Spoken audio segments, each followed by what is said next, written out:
ونستغفره. أعوذ بالله من شرور أنفسنا ومن سيئات أعمالنا. الحمد لله خالق الوجود من العدم وملك التوبة على الندم ونشكره على المصائب كما نشكره على النعم. اللهم صل وسلم على نبينا محمد وعلى آله وصحبه أجمعين. اللهم اجعلنا من الذين آمنوا وعملوا الصالحات وتواصوا بالحق وتواصوا بالصبر.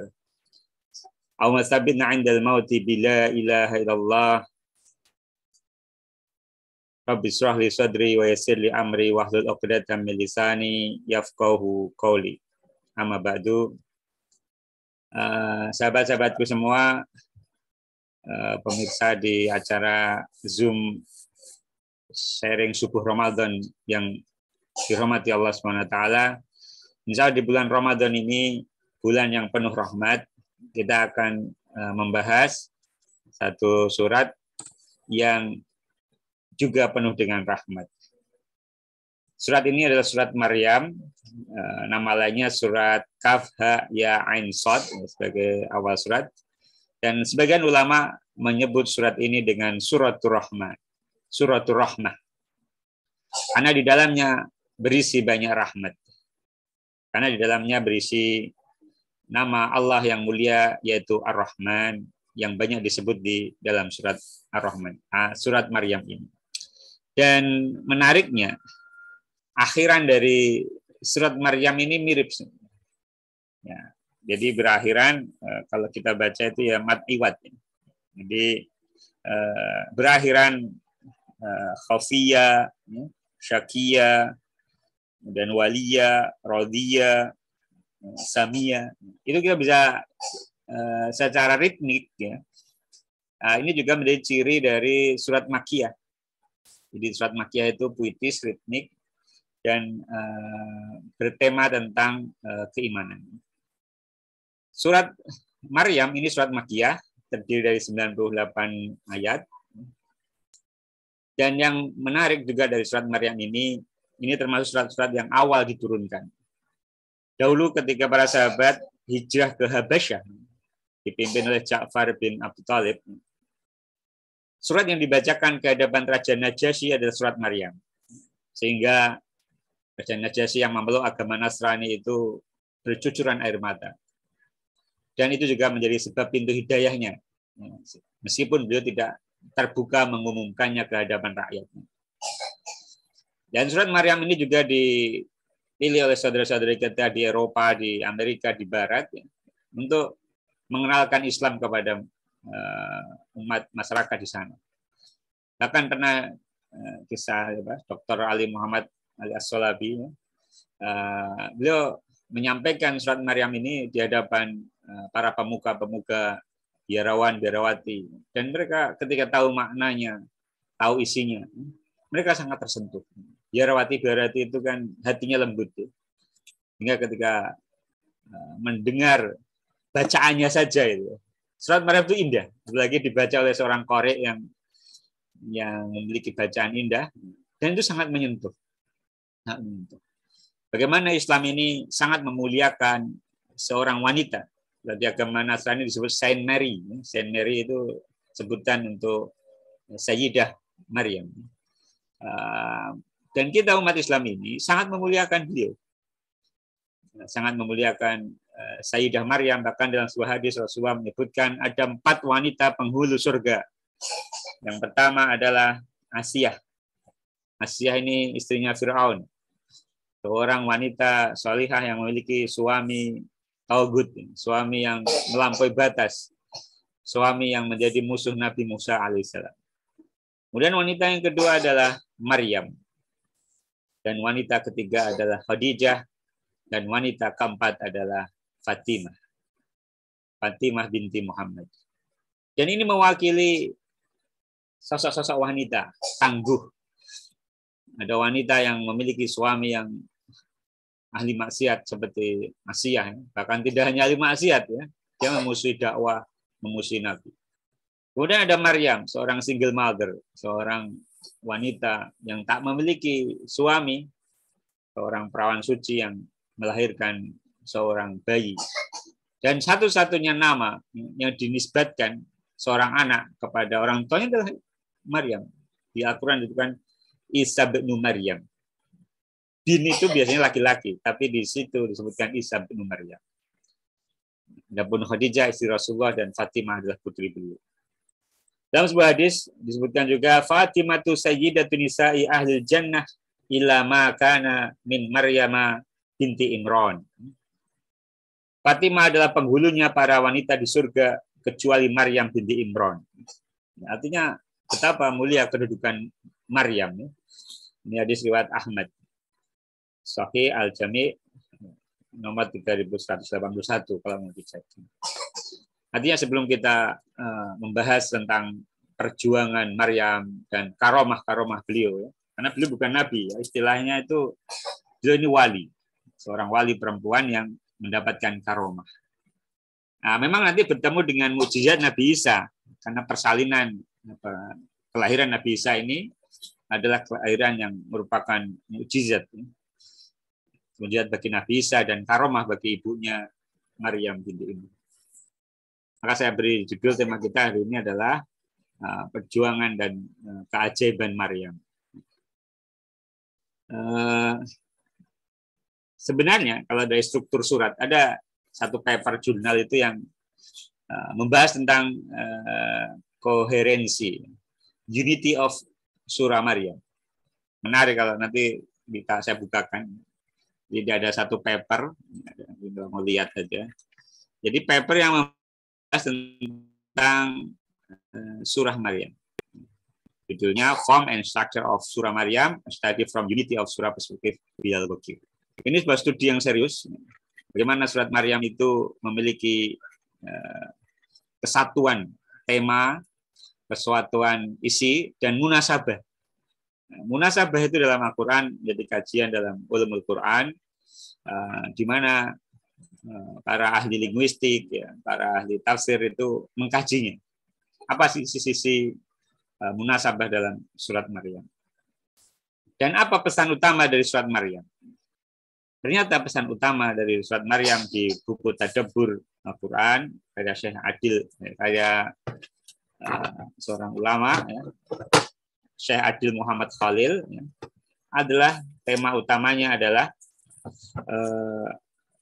pentingnya mewariskan agama kepada anak dan cucu. Dan ini tema yang penting di bulan Ramadan, di saat kita mendidik anak-anak kita berpuasa, salat tarawih, salat 5 waktu. Ini penting untuk kita kaji hari ini. Karena anak-anak kita ini, ya, salah satu tugas orang tua adalah mewariskan. Mewariskan apa? Seperti pertanyaan Yakub kepada putra-putranya, "Ma ta'buduna min ba'di?" Apa yang kalian sembah sepeninggal aku mati? Nah, ini satu tema penting yang perlu kita perhatikan. Selain tugas kita mencari nafkah, mendidik mereka adalah mewariskan agama ini. Oke, surat ini memiliki keselarasan awal dan akhir, berisi doa. Jadi dibaca oleh Kak Anissa Fatimah.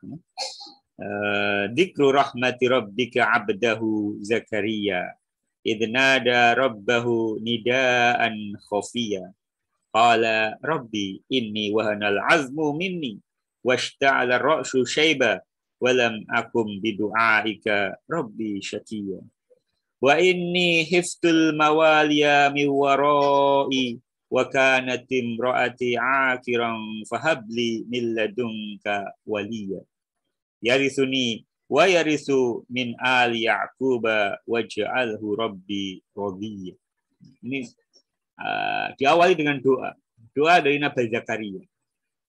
Dan nanti di munasabah, ya, surat ini memang surat Maryam, tapi diawali dari kisah antara seorang ayah yang sangat merindukan putranya. Dia sudah tua usianya, tulang belulangnya sudah lemah. Kemudian istrinya mandul. Kemudian dia bermunajat. Dan munajat Zakaria itu diilhami atau beliau terinspirasi dari bagaimana ketika memasuki mihrab Maryam, karena Zakaria ini ada dua pendapat. Zakaria ini pendapat yang pertama adalah suami dari kakaknya Maryam, sehingga dia ini kakak ipar. Dan pendapat yang kedua ini adalah suami dari bibinya. Jadi ibunya Maryam punya saudari dan suaminya adalah Zakaria. Dan Imron, ayahnya Maryam ini sudah meninggal dan perwaliannya dialihkan kepada Zakaria. Itu syariat di agama dahulu begitu. Karena waktu itu diundi dan terpilihlah Zakaria sebagai wali dari Maryam. Kemudian ketika masuki di mihrab Maryam, karena Maryam ini seorang ahli ibadah, didapati ada makanan, buah-buahan. Ya, misalkan buah musim panas, ada buah musim dingin ada buah musim panas. Kemudian Zakaria bertanya, dari mana semua ini wahai Maryam? Dan Maryam menjawab, ini semua dari Tuhan. Jadi Maryam mendapatkan karomah di luar melahirkan hamil tanpa suami dan melahirkan seorang putra, seorang nabi. Beliau juga sudah sejak kecil ya, menjadi ahli ibadah, kemudian mendapat karomah, makanan, buah-buahan yang datang dengan sendiri di mihrab. Sehingga Nabi Zakaria kemudian berpikir, kalau Maryam saja mendapat karunia sebesar itu, kenapa aku tidak meminta pada Allah? Dan doa itu, ini yang sering disalahpahami, Allah kabulkan doa hambanya. Bahkan dalam sebuah hadis, orang yang terzalimi, meskipun dia itu tidak beriman, Allah kabulkan doanya. Maka hati-hati dengan doa mazlum, meskipun orang yang mazlum itu non-muslim. Meskipun orang yang terzalimi itu adalah orang yang tidak beriman, tetapi Allah bisa mengabulkan doanya.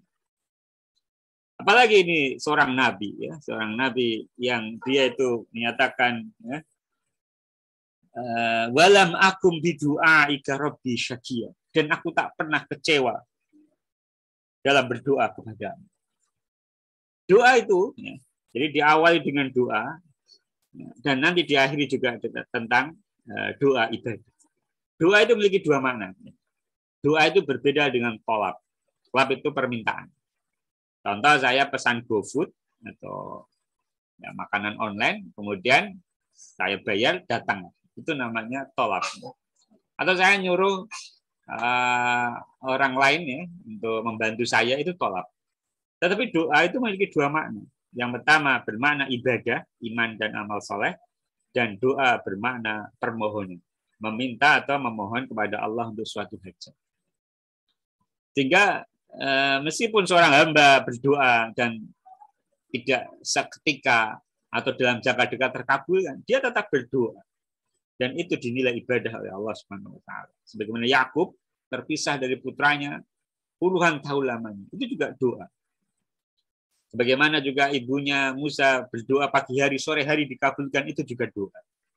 Sehingga jangan beranggapan ada sebagian orang hari ini yang terpengaruh dengan konsep New Age, ya, dengan konsep semesta mendukung, apa yang dikatakan akan terwujud, ya, sehingga dia melampaui, ya, bahwa semua itu sudah Allah takdirkan. Dia menjadi qadariyah. Dia seakan-akan bisa merancang takdirnya sendiri. Takdirnya itu apa yang dia impikan. Padahal Allah bisa mewujudkannya dan Allah juga bisa tidak mewujudkannya. Diakhiri dengan doa ibadah, yaitu di ayat ke-96, innal ladzina amanu wa amilus solihati sayaj'alu lahumur rahmanu wudda. Sesungguhnya orang-orang yang beriman dan beramal soleh, kelak Allah yang Maha Pemurah, Ar-Rahman, akan menanamkan dalam hati mereka rasa kasih sayang. Wudda, wuddun itu cinta kasih sayang. Kita kenal mawaddah, ini akar kata yang sama. Hal ini untuk menjelaskan akan pentingnya agama dalam kehidupan seorang hamba dan kebutuhan hamba kepada agama dari generasi ke generasi. Kita kalau baca, saya pernah menyampaikan di Korea itu ada sekte-sekte hari kiamat ya. Ada In the Name of God, a Holy Betrayal. Itu sebenarnya orang Korea itu memang jauh dari agama. Ateisme itu sangat kuat di Korea. Jadi agama itu bukan hal penting. Nah, ternyata di satu masyarakat yang menganggap agama nggak penting, maka jiwanya kosong. Mereka nggak punya pegangan. Maka munculnya sekte-sekte itu yang menawarkan kepastian, soliditas komunitas, itu mewujudkan rasa itu, memenuhi kebutuhan mereka.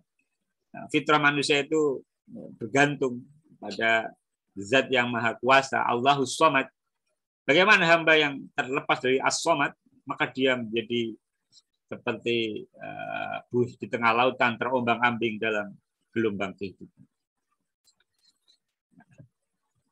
Dan surat Maryam ini berisi doa, dan doa ini adalah kalau kita berkomunikasi pada Allah, Allah berkomunikasi kepada kita dengan Al-Quran, dan kita berkomunikasi pada Allah dengan doa-doa kita. Kita baca A'udzubillahi minasyaitonirrajim. Qala kadzalika qala rabbuki huwa 'alayya hayyin wa linaj'alahu ayatan lin-nasi wa rahmatan minna wa kana amran maqdiyya. Fahamalathu fantabazat bihi makanan qasiyya. فأجاءها المخاض إلى جذع النخلة قالت يا ليتني مت قبل هذا وكنت نسيا منسيا فناداها من تحتها ألا تحزني قد جعل ربك تحتك سريا وهزي إليك بجذع النخلة تساقط عليك رطبا جنيا. Sadaqallahul Adzim. Ayat ini menggambarkan proses kisah Maryam melahirkan putranya. Dan tadi di awal kita sampaikan bahwa perjuangan Maryam itu tidak mudah. Sebagai ilustrasi, bayangkan seorang wanita berhijab, wanita yang dikenal oleh masyarakatnya salihah, rajin beribadah, tahu-tahu dia hamil tua. Maka betapa gelisahnya hatinya, betapa resah hatinya. Bagaimana menceritakan ini pada masyarakatnya? Padahal ayahnya, kakeknya dikenal orang-orang saleh. Bahkan keluarga Imran ini Allah pilih khusus, maksudnya dari sisi keistimewaan keluarga Imran. Kita sebelum bahas Maryam itu kita harus tahu siapa Imran. Dalam kisah Nabi dan Rasul ada dua Imran. Imran yang pertama adalah ayahnya Musa, dan Harun itu adalah saudaranya Musa. Jadi ada Imran, ada Harun. Itu pada periode Nabi Musa. Dan ada juga Imran dan Harun pada periodenya Maryam, yaitu Imran ayahnya Maryam dan Harun saudaranya Maryam.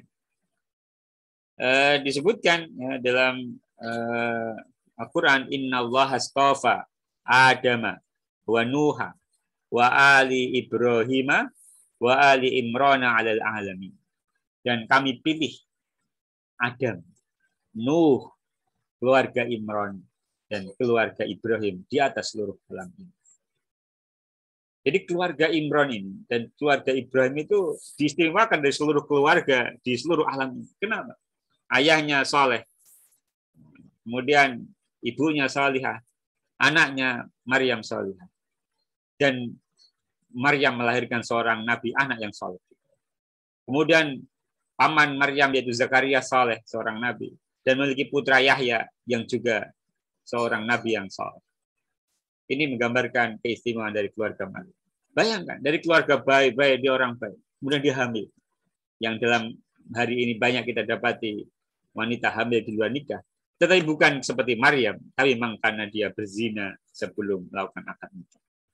Jadi Maryam ini mendapatkan ujian yang berat sekali. Dan bagaimana mungkin dia hamil? Maka di sini nanti ada satu pelajaran besar, bahwa bagi Allah semuanya itu mudah. Qala kadzalika qala rabbuki huwa 'alayya hayyin.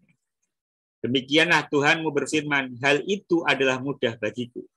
Dan agar dapat kami menjadikannya satu tanda bagi manusia dan sebagai rahmat dari kami. dan hal itu adalah suatu perkara yang sudah diputuskan. Jadi persalinan yang dialami atau proses hamilnya Maryam, kemudian melahirkannya Maryam, yang jauh dari manusia, beliau sendirian, menjauh dari keluarganya, dari masyarakatnya, pergi. Ini adalah huwa alayya hayyin. Dia adalah karomah untuk Sayyidah Maryam, dan dia adalah huwa min ayatillah. Dia di antara tanda-tanda kekuasaan Allah. Fahamalathu fangtabadat bihi makanan qasiyya. Maryam mengandungnya, lalu ia menyisihkan dirinya dengan kandungannya itu ke tempat yang jauh. Jadi alasannya Maryam pergi ini bukan karena oleh orang-orang hari ini menjadi satu metode melahirkan disebut dengan persalinan Maryam, bukan. Jadi istilah persalinan Maryam ini satu istilah yang salah kaprah. Karena Maryam itu melakukan proses seperti ini, meninggalkan keluarganya, karena beliau kebingungan, beliau itu resah, beliau khawatir nanti akan menjadi fitnah yang luar biasa di masyarakatnya. Bagaimana seorang wanita baik-baik itu bisa hamil dan akan melahirkan anak tanpa ayah. Ini suatu hal yang berat bagi Maryam. Dan peristiwa melahirkannya itu sangat sulit bagi Maryam untuk menjalaninya. Bagaimana kita tahu kesulitan Maryam ya? Dalam tafsir As-Sa'di disebutkan saat Maryam mengandung Isa, dia khawatir akan menghadapi celaan. Maka dia pun menjauh dari manusia ke tempat yang terpencil. Kita hari ini sering mendapati ada bayi dibuang. Bahkan ada satu panti asuhan yang khusus menerima bayi-bayi adopsi seperti ini. Karena memang itu berat sekali. Psikologi seorang wanita secara fisik, secara batin melahirkan itu sangat berat sekali. Hidup dan mati. Dan selain fisik, dia menghadapi beban psikologis yang berat. Menghadapi peristiwa itu. Apa kata Maryam? Maryam kemudian berkata di ayat selanjutnya menghadapi ujian ini. Bayangkan ini wali Allah. Seorang yang Allah muliakan, makanan bisa datang ke mihrabnya. Dia harus menghadapi ujian seberat ini. Jadi ada ceritanya Ustaz Noman datangi seorang wanita. Dia ini kalau minta apa-apa langsung dikasih oleh Allah. Dan tiba-tiba menghadapi masalah kehidupan yang berat sekali. Hingga kemudian Ustaz Noman berkisah tentang kisah Maryam. Fa'aja'ahal makhadu ila jid'in nakhlati qalat ya laitani mittu qabla hadha wa kuntu nasyam mansiyya. Maka rasa sakit akan melahirkan anak memaksa ia bersandar pada pangkal pohon kurma. Jadi bersandar itu ya karena nahan rasa sakit. Ya, yang oleh orang hari ini tuh kemudian jadi metode melahirkan berdiri itu semua, mohon maaf, tidak ada riwayatnya. Padahal dalam buku dasar-dasar tafsir disebutkan at-tafsiru imma binaqlin sabitin atau bira'yin sa'ibin fama siwahuma fabatilun. Dalam ilmu tafsir disebutkan tafsir itu adalah apa yang disandarkan kepada nukilan riwayat yang kuat, yang kokoh, tidak maudhu', tidak dhaif tapi sahih begitu. Atau bira'yin sa'ibin atau dengan ra'yu, dengan penalaran yang benar, dan selain keduanya itu adalah batil. Jadi cara memahami ayat itu nggak boleh sembarangan, tidak boleh. Karena Al-Quran harus kita sucikan, lafadznya dan maknanya. Kalau kita sembarangan, tanpa ilmu alat, tanpa bahasa Arab, tanpa tafsir, tanpa menghiraukan pendapat para ulama tafsir dan para ulama-ulama fikih, maka berbahaya sekali. Karena ada juga yang memahami ayat ini dengan dia nggak mau melakukan operasi sesar, karena Maryam melakukan persalinan yang alami. Padahal tidak semua persalinan itu bisa alami. Di mana dulu banyak kematian ibu dan bayi karena teknologi tidak memungkinkan membantunya. Tetapi hari ini ada teknologi, ada ahlinya. Manusia karena doktrin, ya, karena kesalahan memahami terjemah Al-Quran. Bukan Al-Quran, bukan salah Al-Qurannya, bukan salah penerjemah atau penafsir, tapi karena dia salah memahami terjemahan Al-Quran. Dia menyimpulkan sendiri. Ini namanya persalinan Quran, ini persalinan Maryam, harus dicontoh. Nah, kata Ustaz Noman Alihan, the worst tragedy in religion is misunderstanding, most of them because of translation. Jadi tragedi terburuk dalam beragama itu salah paham. Dan salah paham itu mayoritas disebabkan oleh terjemah. Saya pernah baca, ada sahabat saya cerita, tetangganya menunggu lahir alami 10 bulan lebih. 42 minggu. Nggak mau melahirkan ke rumah sakit. Alasannya, kalau waktunya lahir akan lahir. Ya, teologi Jabariyah itu berbahaya. Padahal medis menyatakannya maksimal 40 minggu. 36 sampai 40 minggu. 9 bulan. Kalau sudah 10 bulan lebih, ya itu berbahaya sekali. Dan betul, bayinya tidak bisa selamat. Nah, itu dampak dari berkata tanpa ilmu yang disebarkan luas dan membahayakan orang. Saya kembali ke ayat ini, ya, bahwa saking beratnya, saking sakitnya, Maryam itu berkata, ya laitani mitu qabla hada wa kuntu nasyan mansiya. Ini kayak, ya, kalau bayangan kita itu wanita yang sangat sedih, ya. Dia berkata, alangkah, aduhai laita, ya, ini itu adalah tamani, harful tamani. Tamani itu tuh berangan-angan dan nggak mungkin. Kayak seperti di An-Naba itu, ya laitani kuntu turaba. Aduhai, seandainya aku tuh tanah saja. Karena orang kafir takut di akhirat nanti, seperti pernah sampaikan di surat An-Naba, mereka harus mendapatkan hisab. Setelah terjadi kisos, dia lihat binatang sama binatang saling kisos, kemudian mereka jadi tanah. Orang kafir berkata, ya laitani kuntu turaba. Aduh, seandainya aku hanya tanah saja.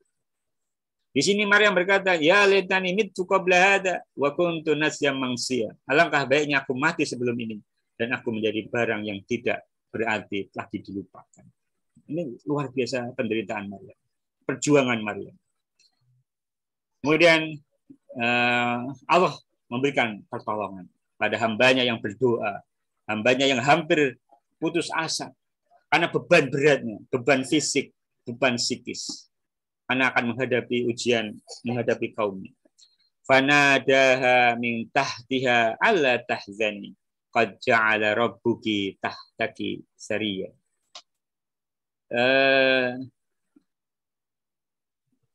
Oh ya, sebelum ini saya akan sampaikan tafsir. Ada tafsir liyadab baru ayati. Disebutkan, ya laitani mitu qabla hada. Aduhai, alangkah baiknya aku mati sebelum ini. Kalimat ini diucapkan oleh perempuan solihah saat sedang merasakan sakit. Bahkan ia saja tidak mampu menahan ucapan itu pada saat-saat susah. Jadi ketika wanita mengadu kesakitan, jangan dibilang kurang iman. Jangan dibilang kurang iman. Jangan ketika, kan kamu nggak beriman, kamu nggak taat pada Allah. Ketika wanita sedang kesakitan, ketika proses melahirkan itu, ya itu proses yang alami, yang biasa terjadi. Dan manusiawinya, ya, wanita kalau sakit ya mengadu. Fanadaha min tahtiha alla tahzani qad ja'ala rabbuki tahtaki sariyya. Di tafsir Zubdatut Tafsir, ya, kalau mau buka itu di tafsir web, itu satu ayat itu nanti banyak tafsirnya. Ini saya pilihkan saja. Fanada min tahtiha, ini maka Jibril menyerunya dari tempat yang rendah, yakni Jibril yang berada di bukit kecil menyeru Maryam setelah dia mendengar perkataannya. Pendapat lain mengatakan bahwa Jibril berada di bawah pohon korma. Dan pendapat lain mengatakan orang yang menyeru itu adalah Isa alaihissalam. Jadi peristiwa ini, ya, ada dua pendapat. Yang pertama adalah Jibril, pendapat kedua adalah Isa alaihissalam. Dan masing-masing ini punya landasan. Maksudnya ada ulama-ulama tafsir di masa lalu yang menyebutkan itu. Jika salah sekali kalau yang berpendapat bahwa ini Isa kemudian memegang pohon kurma itu sebagai metode melahirkan. Isanya sudah lahir. Adapun pendapat yang lain, ya, ini perkataan Jibril. Perkataan Jibril, janganlah kamu bersedih hati. Sesungguhnya Tuhanmu telah menjadikan anak sungai di bawah. Banyak peristiwa baby blues syndrome. Ya. Jadi seorang ibu yang habis melahirkan itu membenci bayinya. Ini memang ada salah satu namanya baby blues syndrome. Maka penting sekali keluarga hadir, suaminya. Jangan sampai orang habis melahirkan sesar misalkan, tetangganya menjenguk, kemudian loh ini kenapa enggak lahir normal ya, kok milih sesar? Padahal sesar pun itu perjuangan, juga penuh rasa sakit. Dan terkadang itu atas saran dokter yang ahlinya. Maka hati-hati menjenguk wanita yang melahirkan. Jangan ucapkan kata-kata yang menyakitinya. Tapi ucapkanlah kata-kata, janganlah kamu bersedih hati. La alla tahzani qad ja'ala rabbuki tahtaki sariyya. Sesungguhnya Tuhanmu telah menjadikan anak sungai di bawahmu. Jadi peristiwa ini bukan peristiwa biasa. Sampai sejauh ini ya wanita yang didatangi Jibril ya Maryam yang ada di dan tidak bisa kita kopas gitu ya, kita tiru secara dohir ya, dari dohir peristiwa ini. Masa ada orang mau niru persalinan Maryam, dia pergi seorang diri ke tengah hutan, ya. Kemudian nunggu Jibril, ya. Kemudian dia nyari pohon korma, nggak dapat pohon jati atau pohon apa, dia pegang, kemudian dia cari sungai di samping sungai. Nah itu seolah-olah ya, pengobat persalinan Al-Quran, tetapi itu justru jauh dari maqasid, justru jauh dari pesan-pesan yang disampaikan Al-Quran. Wa huzzi ilaiki bijidin nakhlati tusaqit 'alaiki rutaban janiyya. Dan goyanglah pangkal pohon korma itu ke arahmu. Niscaya pohon itu akan menggugurkan buah korma yang masak. Jadi tujuannya itu bukan untuk melahirkan. Kalau yang mengatakan Jibril, ya itu untuk makanan. Karena baik setelah melahirkan, sebelum melahirkan, proses melahirkan, itu butuh tenaga. Dan di masyarakat suku tertentu banyak pantangan, nggak boleh makan ini, nggak boleh makan ini, nggak boleh makan itu. Yang sebenarnya itu ya sebagainya banyak yang nggak ilmiah. Maka saya menyampaikan fas'alu ahla dzikri in kuntum la ta'lamun. Tanya pada ahlinya. Kalau ahlinya bidan dokter ya tanya mereka apa yang boleh dimakan, apa yang nggak boleh dimakan. Dan memakan kurma ini baik untuk kesehatan, menguatkan tubuhnya ketika dia sudah sedang menghadapi situasi yang membutuhkan tenaga fisik yang berat. Di tafsirnya ya disebutkan di Riyadh baru ayati, Allah merintahkan Maryam, seorang perempuan yang lemah, untuk menggoyangkan pangkal pohon kurma, sedangkan laki-laki pun berat melakukannya. Namun hal itu mampu ia lakukan atas kehendak Allah untuk menurunkan rezekinya kepada Maryam agar manusia memahami pentingnya mengambil sebab suatu kejadian. Ya, perhatikan. Ulama itu mengambil dari nas ini itu tentang al-akhdhu bil asbab. Bukan tentang teknik atau metode persalinan. Di ulama-ulama tafsir ini adalah tentang perintah al-akhdhu bil asbab. Seolah-olah itu usaha Maryam itu kan kayak sia-sia lah, ngapain wanita lemah baik mau melahirkan atau setelah melahirkan, karena dinas ini nggak disebutkan. Ini peristiwanya setelah atau sebelum melahirkan. Ya. Tetapi yang diceritakan di sini bahwa meskipun terlihat sia-sia, usaha itu harus dilakukan. Al-ahdu bil asbab. Karena dia butuh makan dan minum, maka dia goyangkan pokok pohon kurma. Kenapa dia nggak manjat aja? Seperti umumnya orang manjat pohon kurma. Ya bagaimana mungkin wanita yang sedang menghadapi peristiwa dahsyat ini mampu untuk naik? Seperti juga Bunda Siti Hajar ya, Sayyidah Hajar dari sofa Marwa itu seolah sia-sia. Tetapi Allah kemudian mengabulkannya, memberikan sumur Zam-Zam dari kaki Nabi Ismail alaihissalam. Nah ini adalah bagaimana usaha itu disyariatkan dan itu tidak mengurangi tawakal. Dan dari ayat selanjutnya kita akan tahu apa fungsinya menggoyangkan pohon kurma. Di ayat ke-26 ya, disebutkan wa fakuli washrobi wa qari aina fa imma tarayinna minal bashari ahadang fakuli inni nadartu lirahmani sauman falan ukallimal yauma insiya. Makan, minum, dan bersukacitalah engkau. Jika engkau melihat seseorang, katakanlah, sesungguhnya aku telah bernazar puasa bicara untuk Tuhan yang Maha Pengasih. Oleh karena itu, aku tidak akan berbicara dengan siapapun pada hari ini. Dan puasa bicara itu juga dilakukan oleh Zakaria. Zakaria itu ketika mendapatkan berita istrinya itu akan melahirkan, dia kemudian Allah buat tidak bisa bicara. Tapi kalau bertasbih bisa. Ya. Nah, selama beberapa lama ya, menjadi bukti bahwa istrinya benar-benar nanti akan melahirkan Yahya. Jadi ada korelasi antara kisah Zakaria dan setelah Zakaria yang sama-sama memiliki kemustahilan ya. Kalau kemustahilan Zakaria itu sudah tua, istrinya mandul, itu kan sebenarnya mustahil. Kemudian Allah berikan kemustahilan yang lebih berat lagi, yaitu seorang wanita yang tanpa suami bisa hamil dan melahirkan seorang Nabi Isa alaihissalam. Maka di ini ya, saya bandingkan ini saya lihatin di jurnalnya. Perbandingan antara Zakaria dan kisah Maryam ya. Nih. Jadi apa perbandingannya? Bahwasanya ada biological obstacle to have a child. Apa? Old age. Sedangkan Maryam itu hambatannya adalah virgin. Bagaimana seorang perawan itu bisa melahirkan? Kelahiran Yahya itu adalah mukjizat. Ya. Ayahnya sudah tua dan ibunya mandul. Sedangkan kelahiran Isa juga mukjizat ya, karena dia lahir tanpa ayah. Apa reaksi Nabi Zakaria? Bagaimana mungkin aku memiliki anak? Ana yakunu li gulam. Kemudian reaksi Maryam juga ana yakunu li gulam sama. Kemudian puasa bicara sama-sama. Kemudian Yahya khudil kitaba biquwah. Itu ketika dia masih kecil. Kemudian Nabi Isa juga diberikan Alkitab yaitu Injil. Maka pengikutnya disebut Ahlul Kitab.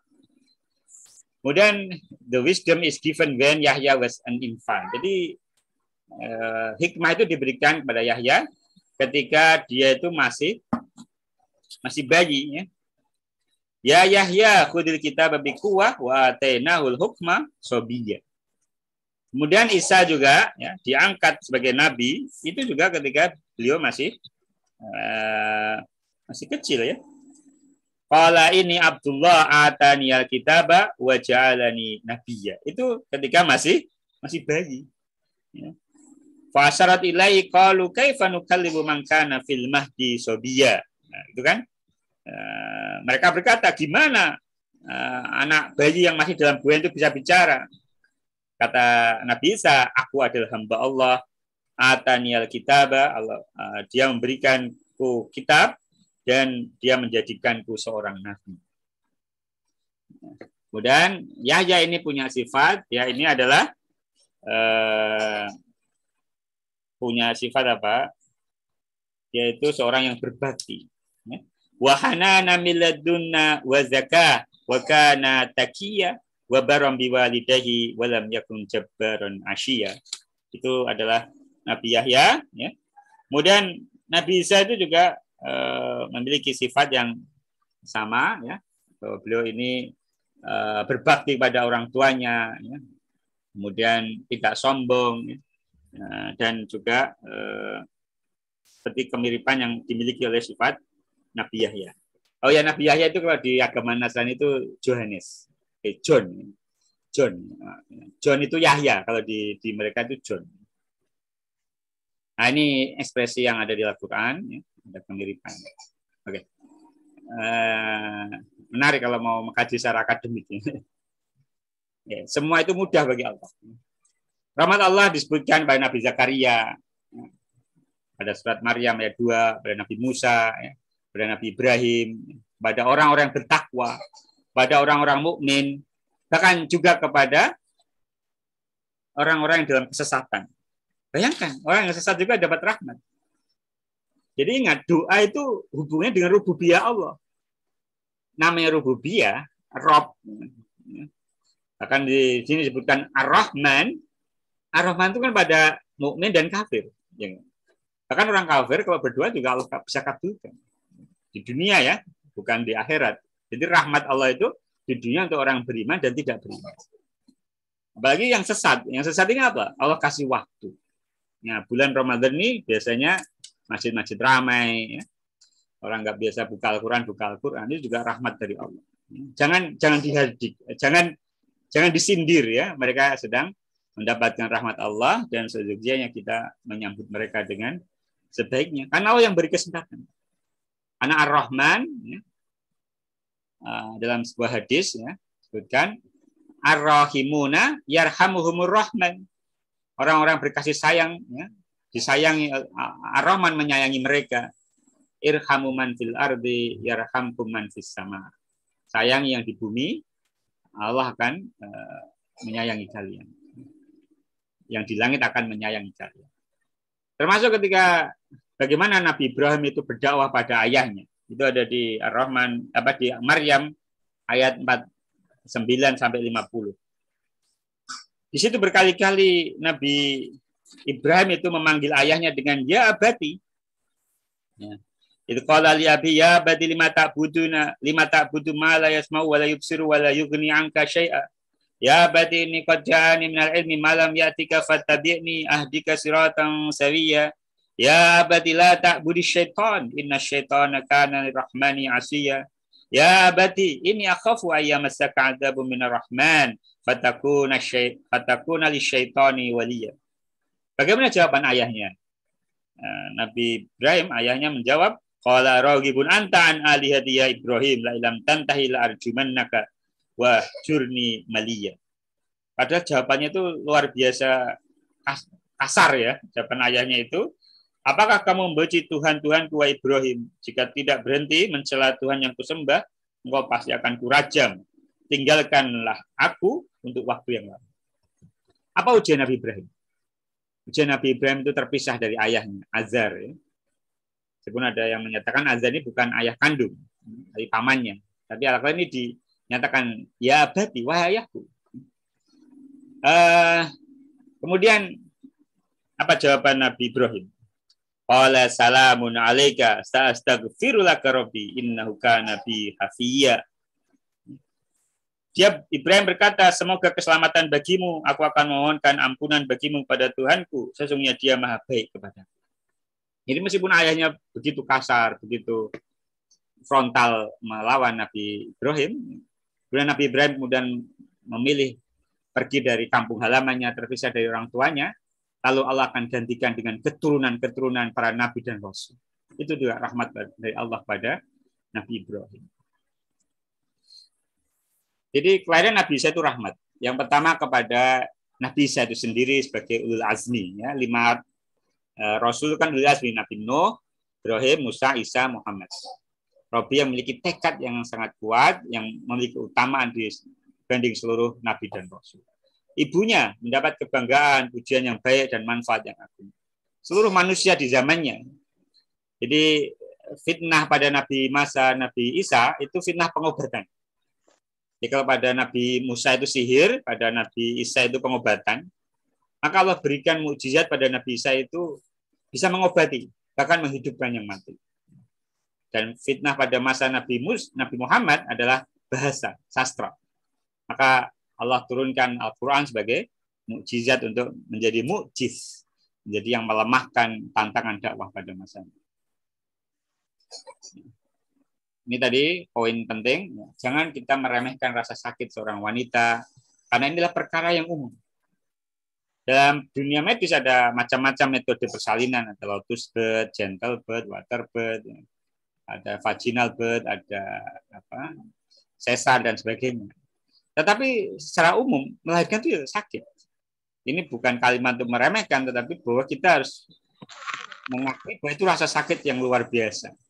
Maka laki-laki dan perempuan itu lebih kuat menahan rasa sakit dibanding wanita, lebih kuat dibanding laki-laki. Laki-laki hitam sekali nggak mau ulang lagi ya. Wanita melahirkan berkali-kali masih kuat. Bahkan kalau sakit saja wanita masih kuat bekerja, mengerjakan pekerjaan rumah tangga dan sebagainya. Kemudian, ya, nah kalimat ini saya ulang lagi. Maryam alaihissalam mengharapkan kematian, tetapi kemudian ia menjadi ibunda seorang nabi. Kondisi di mana kamu mengharapkan kematian terkadang menjadi momen dari kehidupanmu yang sesungguhnya. Jadi situasi hidup mati, ya, itu adalah ujian yang berat. Tapi kalau berhasil melewatinya dengan kesabaran, Allah akan dibalik. Fa inna ma'al usri yusran, inna ma'al usri yusran. Ayat itu sering diterjemahkan secara biasa bahwa sesungguhnya bersama kesulitan itu ada kemudahan. Tetapi mana di balik itu bahwa kemudahan itu datang bersama kesulitan-kesulitan. Karena kalimat inna ma'al, ini kalau kita pakai bahasa Arab ya. Awalnya itu kan ma'al usri yusrun. Ma'al itu zorof, mubtada'nya itu yusrun sebenarnya. Jadi kalau dibalik kalimatnya al yusru ma'al usri. Kalau pakai kait apa ya, mubtada khobar yang biasa. Kemudian dibalik ma'al usri yusrun. Kemudian kada ada inna, nah, maka ismu inna itu adalah nasab. Jadi kalimat fa'inna ma'al usri yusron, ya, itu ismu innanya itu yusron. Atau kalau kita ditarik, mubtada'nya itu awalnya adalah kemudahan. Subjeknya itu kemudahan. Sehingga kita dengan membaca kisah Maryam ini ya, akan menjadi lebih bersabar. Konon manusia itu kalau tahu temannya atau orang lain itu menghadapi penderitaan yang sama, dia bisa lebih kuat. Termasuk hikmah kenapa disebutkan ya ayyuhalladzina amanu kutiba alaikumusiyam kama kutiba alal ladzina min qablikum la'allakum tattaqun. Apa hikmah kutiba min kama kutiba alal ladzina min qablikum? Para ulama menyebutkan dengan menyebutkan bahwa itu perintah untuk umat terdahulu, itu membuat perintah puasa itu menjadi lebih ringan untuk kita jalani. Karena dulu juga mereka mengalami. Dan ada wanita-wanita yang kemudian memilih child free, nah, kemudian tidak mau punya anak, sehingga di Jepang itu sekarang krisis anak. Pertumbuhannya melambat. Jadi orang tuanya banyak, anaknya nggak lahir-lahir, dikit. Pemerintahnya bingung ini. Kekurangan tenaga kerja, nanti 10 tahun yang akan datang gimana. Maka kalau kita membaca kisah Maryam ini, harusnya wanita itu bersemangat menghadapi proses melahirkan, karena itu jihadnya seorang wanita. Karena ini adalah peristiwa yang akan menjadi awal dari kehidupan yang baru bagi generasi berikutnya. Ini perkataan Syekh Uqail Asy-Syamri. Kemudian ini ada hikmah lainnya, itu ketergantungan hati itu mengharuskan adanya kepayahan dan kesulitan. Jadi ketika Maryam itu sangat tawakal ya, ketika di mihrabnya berdoa, Allah berikan satu kemudahan yang besar. Apa kemudahannya? Ada buah-buahan di sekitarnya. Tapi bisa nggak kita contoh harfiah gitu? Kita udah ke masjid aja, nggak beribadah, nggak bekerja, nanti ada buah-buahan. Kan nggak bisa seperti itu. Tapi hikmah yang kita ambil bahwasannya ya, orang yang hatinya itu tergantung, karena dia sedang menghadapi situasi berat ya. Nah, dia mau melahirkan, nanti akan dicela orang. Itu mengharuskan adanya kepayahan dan kesulitan. Sehingga Allah menjadi perlakuan aturannya menjadi aturan sunatullah. Ya, maksudnya yang awalnya buah-buahan datang sendiri, Maryam itu harus menggoyangkan pokok pohon kurma. Ya meskipun itu juga secara hitung-hitungan mustahil. Kalau pernah lihat pohon kurma itu kayak di sini mungkin yang mirip-mirip ya pohon kelapa gitu lah ya, pohon kelapa yang besar dan atau sawit atau apa itu digoyangkan bisa jatuh buahnya, itu kan sebenarnya mustahil gitu. Tapi Allah mengendaki Maryam untuk melakukan proses al-ahdu bil asbab. Kemudian karomah Maryam alaihissalam ya. Ketika Maryam berada dalam kondisi tidak ada seorang pun yang memenuhi kebutuhannya, Allah menjamin kebutuhannya agar orang-orang yang berilmu meyakini bahwa Allah tidak akan menelantarkan hamba-hamba pilihannya. Jadi kita ini harus yakin dengan apa yang Allah janjikan, ya tetap bekerja, berusaha, tapi harus tetap tawakal. Bekerja tidak merusak tawakal. Zat yang maha mampu untuk menjadikan kurma yang kering berbuah pada musim hujan, itu juga maha mampu untuk menjadikan Maryam mengandung di luar kebiasaan. Ini kata Syekh Al-Maroghi. Tawakal itu dilakukan setelah mengambil sebab atau berusaha. Sebenarnya begini ya. Ketika orang sudah sedang berusaha, seolah-olah dalam tanda kutip itu dia itu, wah inilah yang terbaik gitu. Inilah cara terbaik untuk hasil.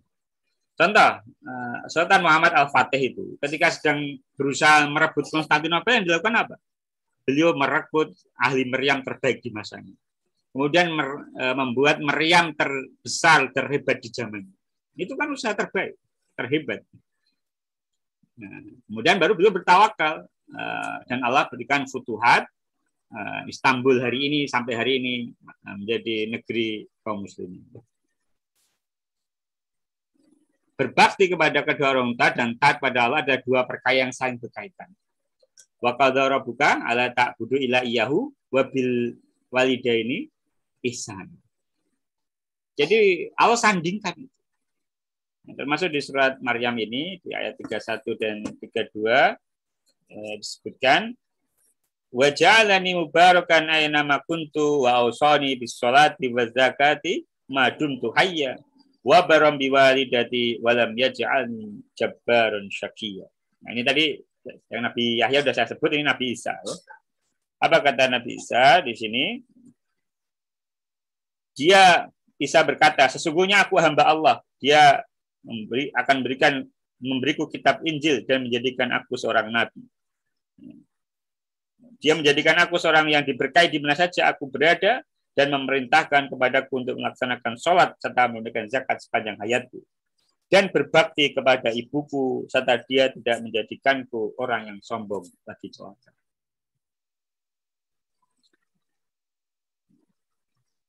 Di ayat yang 32 tadi, para Syekh Abdullah Al-Qasim menyebutkan, hanya dengan melahirkan, seorang ibu berhak mendapatkan bakti yang sempurna. Dia tidak membutuhkan alasan-alasannya. Contoh, mohon maaf, yang misalkan ada bayi dibuang sama ibunya. Kemudian bayi itu diasuh oleh seorang ibu angkat sampai dewasa. Kemudian dia diceritain bahwa dulu itu dia punya seorang ibu yang membuang dirinya. Apakah wanita yang atau anak yang tadi itu dibuang itu kemudian boleh membenci ibunya atau kemudian meninggalkan ibunya? Wanita tadi itu mungkin ada kesalahan dari ibunya. Tapi ibu yang melahirkan tadi itu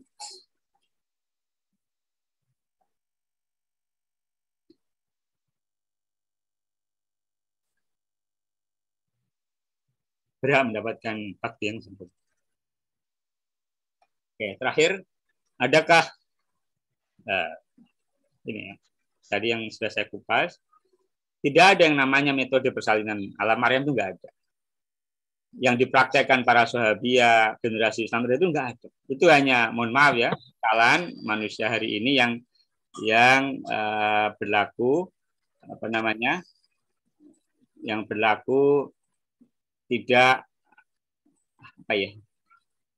Dia tidak bisa mengambil pelajaran yang benar dari Al-Qur'an ya, dan dia ini kemudian menyimpulkan yang salah. Jadi penamaan persalinan Maryam yang diyakini sebagian orang dengan cara berdiri itu justru tidak berdasarkan riwayat yang sahih dan hendaknya disarankan para wanita yang mau melahirkan itu berkonsultasi pada ahlinya, ke bidan, ke dokter, ke ahli medis, bagaimana cara melahirkan yang baik, yang aman, yang akan menjadikan manfaat, maslahat bagi dirinya dan bayinya. Jangan ikut ya, seolah ini Islami, persalinan Qurani, persalinan Maryam, tetapi justru ini menyelisihi dari maqasid atau dari makna dari ayat itu sendiri. Yang ada adalah satu konsultasi di apa namanya dunia di web itu termasuk berkata Allah bi ghairi ilm. Jadi berkata mengatasnamakan Allah tanpa ilmu. Aku qouli hada, astaghfirullahi wa lakum. Assalamualaikum warahmatullahi wabarakatuh. Saya kembalikan ke moderator.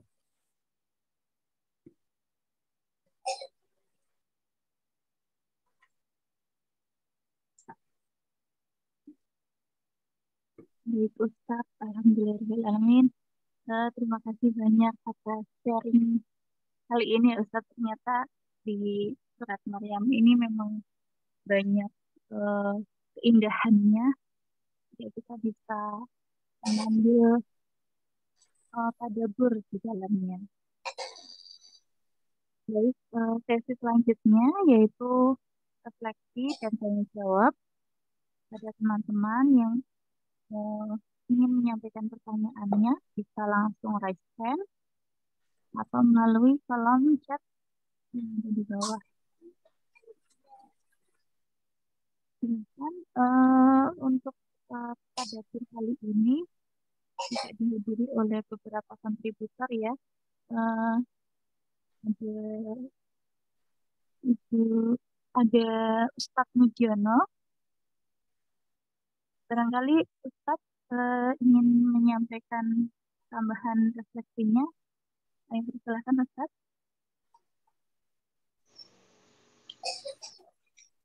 Saya ya Mbak. Ya, Ustadz. Ya, saya menyimak saja dulu dari Bang Hanif untuk Bang Hanif. Ustadz. Baik.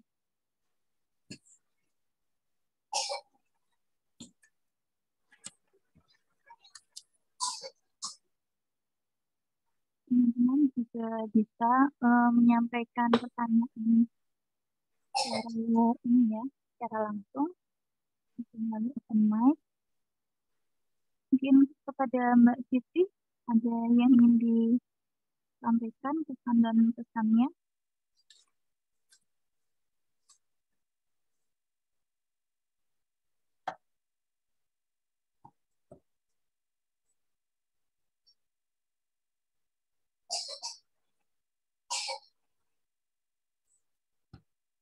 Sepertinya belum ada Ustadz. Ini saya ingin bertanya ya Ustadz ya, terkait surat Maryam ini kan beberapa ada yang membahas tentang kemukjizatan dari seseorang yang lahir, bayi yang lahir dari rahim yang tidak yang tidak dibersamai oleh laki-laki. Nah, di zaman sekarang ini kan sudah muncul teknologi Ustadz yang mana memungkinkan ya seperti itu terjadi dengan ada ada inseminasi, kemudian ada bayi tabung dan semacamnya. Nah, yang Ustadz yang bisa kita ambil ibrohnya dari pelajaran dari kisah Maryam ini agar teknologi yang berkembang saat ini itu tidak menimbulkan kemudorotan. Ya. Oke, baik. Mbak Anissa ya. Agar perkembangan teknologi ya seperti bayi tabung, bahkan ada sewa rahim ya. Kalau pembahasan fikih ya, itu nanti bisa konsultasi ke ulama-ulama fikih ya, terkait memang apalagi cloning ya. Jadi sampai hari ini cloning manusia itu masih dilarang. Kalau ada yang berani ilmuwan melakukan itu akan kena sanksi. Karena secara etika, secara ini dia bertentangan ya. Bagaimana mencampur adukan ya Jadi ada rekayasa genetika gitu ya, sehingga kayak orang itu dikopas gitu, diedit genetikanya kemudian bisa menghasilkan ras unggul dan seterusnya. Kemudian kalau bagaimana sikap kita agar teknologi ini kemudian tidak menjadikan manusia ini kemudian jauh dari agama atau tadi ya nggak mau melahirkan begitu ya, sampai begitu. Jadi melahirkan ini salah satu fitrah yang Allah berikan kepada wanita. Wanita diberikan rahim. Adapun teknologi dipakai untuk membantu dan memudahkan prosesnya itu dibolehkan. Sehingga ketika ada kesulitan, kemudian kalau yang setahu saya kalau saya mendampingi istri melahirkan itu ya kalau bisa normal. Nanti kalau nggak bisa, sudah ditunggu, misalkan sudah ketuban, sudah pecah, saya dipacu. Nanti dipacu, nggak bisa, ya, sampai sudah kondisi darurat, baru dilakukan sesar. Jadi memang sebaiknya sesar pun jangan dipilih ketika yang normal masih bisa dilakukan. Karena ada sebagian yang memilih sesar karena tanggal yang cantik, ya, atau nggak mau merasakan rasa sakit dan sebagainya. Nah, sebaiknya memang kita berusaha tetap urutan tadi, karena dengan bisa melahirkan normal juga wanita juga bisa lebih cepat pulih. Melahirkan normal itu setahu saya memang pengalaman dampingi istri itu ya bisa bahkan pagi dini hari melahirkan, sore boleh pulang dari rumah sakit kalau normal ya dan tidak ada hal-hal yang membahayakan. Sehingga ya teknologi kita harus bijak lah ya, kayak smartphone ya, atau sekarang ada ChatGPT atau bahkan ada perusahaan yang mencoba CEO-nya robot gitu. Itu kan jadi terlalu berlebihan gitu ya. Bagaimana fungsi manusia itu benar diganti robot. Jadi pemimpin tertinggi perusahaan itu robot. Alasannya kalau robot itu nggak pakai perasaan, nggak pakai apa, pertimbangannya murni mekanik dan deterministik gitu ya. Nah itu kita jangan sampai ke level itu. Jadi teknologi itu jangan menghilangkan kemanusiaan. Manusia dulu bikin pesawat gitu ya, bukan terus ganti burung ya, tapi membantu agar perjalanan kita itu lebih mudah, lebih cepat gitu. Itu boleh. Tapi jangan sampai dia kemudian kalau di barat yang lagi tren sekarang apalagi di kalangan LGBT ya. Kok LGBT bisa punya anak? Kan kita bingung kan? Laki-laki atau perempuan kok bisa punya anak? Nah, ternyata mereka melakukan namanya proses sewa rahim. Titip ke wanita normal gitu kan. Nah, itu jadi polemik di barat itu. Dan di dalam fikih ya mungkin bisa jadi kajian itu ya, sewa rahim itu. Kalau bayi tabung yang kemudian ada di rahim wanita, itu mungkin juga sudah jadi bahasan. Jadi sperma suami, kemudian di bayi tabung, kemudian masuk ke rahim ibunya sendiri, misalkan. Nah itu soal-soal fikih nanti bisa ditanyakan saja ke ulama-ulama fikih, tetapi secara umum bahwa teknologi sains itu bukan untuk menghilangkan kemanusiaan, tetapi untuk membantu manusia mengatasi masalah-masalahnya dan memudahkan kehidupan. Bahwa alam bisawab.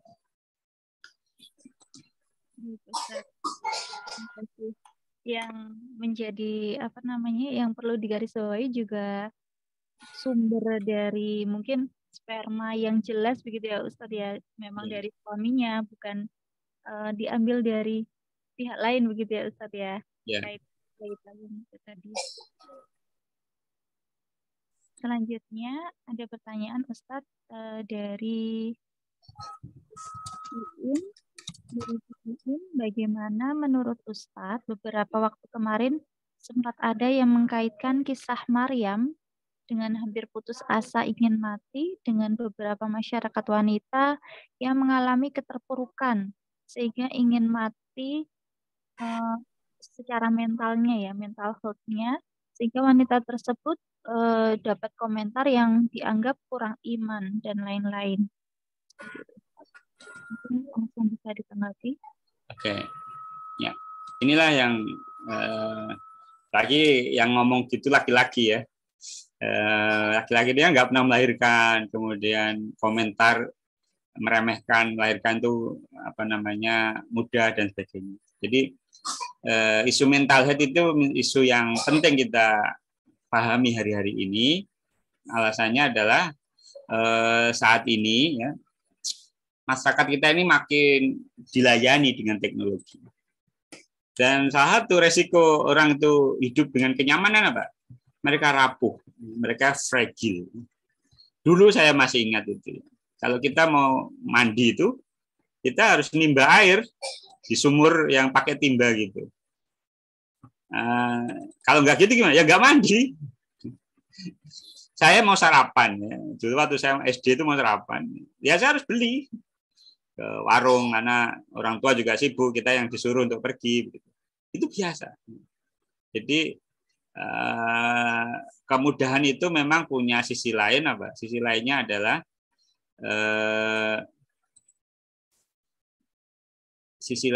kerapuhan mental. Jadi kita ya sebagai orang modern ya hidup di zaman ini, kita juga nggak bisa ngukur zaman kita kecil kemudian pada generasi sekarang karena tantangannya berbeda. Sehingga dianggap kalau yang justru kalau kata-kata wanita yang sedang kena baby blues syndrome, kemudian dia kurang iman, itu memang situasi yang tidak dipilih oleh si wanita tersebut. Anak yatim piatu menghadapi ujian, ya, dia merasa tiba-tiba benci pada bayinya. Nah, di situ peran penting dukungan keluarga, suami. Jadi kalau dulu kita ada iklan layanan masyarakat, suami siaga, siap antar jaga, itu penting. Karena menghadapi hari-hari itu, kita butuh didampingi. Sebisa mungkin suami hadir di waktu itu. Kalau boleh masuk mendampingi lebih bagus lagi. Karena itu saat hidup mati dan support keluarga itu akan meringankan. Tadi kehadiran Jibril kemudian mengucapkan la tahzani, ala tahzani, kok jangan bersedih. Kemudian disediakan kebutuhannya, makan minumnya, kemudian itu sangat membantu. Termasuk di Al-Qur'an itu kewajiban menyusui memang wanita.